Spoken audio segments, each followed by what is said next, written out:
Harry, who saw action on the front line during 2 tours of duty in Afghanistan, will be in civilian dress for official events including the late monarch's state funeral.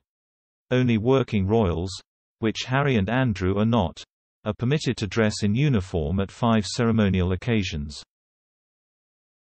Journalist Nina Myskow has claimed it is unfair that Harry is not allowed to wear his uniform.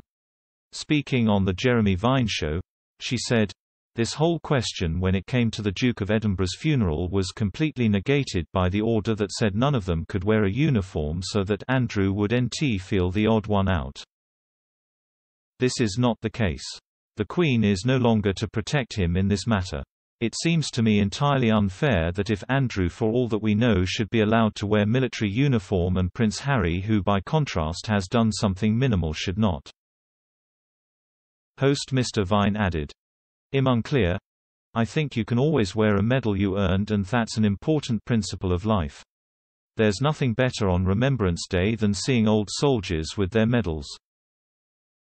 In Harry's case it feels like, wear what you're earned. You achieved the rank of captain. He had 2 tours of Afghanistan." These are the St. Giles Cathedral service in Edinburgh, which took place on Monday, the coffins procession to Westminster Hall, the vigil at the Lying-in State, the funeral in Westminster Abbey, and the committal service in Windsor.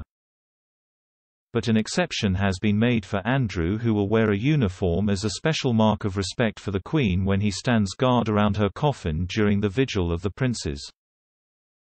He is expected to be joined by the Queen's other children, the King, the Princess Royal, and the Earl of Wessex, at the proceedings during the Lying-in State later this week.